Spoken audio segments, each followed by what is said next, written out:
Okay, hey, I'm Sarah Rippel with Rippel Effect Fitness. I'm going to show what I call an elevated pigeon stretch with T-spine rotation. So we're going to be working on hip mobility with this and then incorporating a little thoracic spine mobility as well. So what we want to do first, you want to use a table, something sturdy, table or box or what have you. For me, I need something that's just a little bit lower than hip height. So depending on your level of mobility, that's going to be something that needs to be changed. So what I'm going to do is I'm going to show working on my left hip. And so with that, what I'm doing is basically we're going to place the left hip into external rotation by placing it along the top of the box. And then I'm standing on my right leg. So I want to make sure that my right foot is straight ahead and everything's aligned. I'm going to keep my legs nice and strong, glutes tight. I'm going to place a slight posterior tilt on the pelvis by engaging that glute, which is just going to help keep everything in a good position. And then from there, I'm staying tall. So we want to make sure that there's no compensation through the lumbar spine as we perform not only the elevated pigeon stretch, but also adding that T-spine rotation in the mix.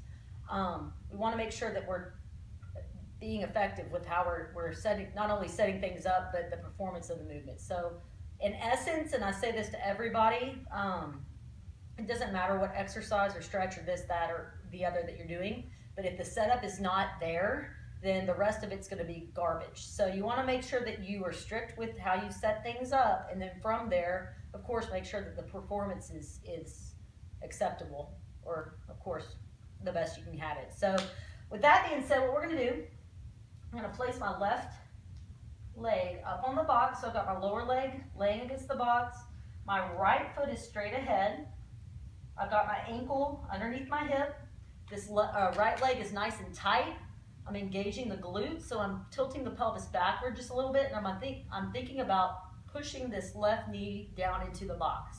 So I'm feeling the stretch through this left hip while I'm holding this position. So this is what I call an elevated pigeon stretch. From here, we can do various positioning of the torso, this, that, and the other if we're just wanting to work on that hip.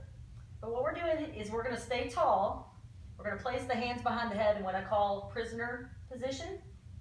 So what I'm doing here is I'm pulling the elbows back, which is firing up the upper back. We're getting a nice kind of, because of that, we're activating the upper back, but we're also getting a stretch through the anterior torso. So we're getting a little stretch on the anterior delts and chest. So that's nice.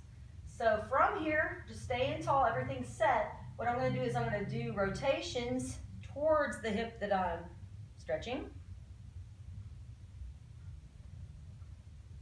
Okay.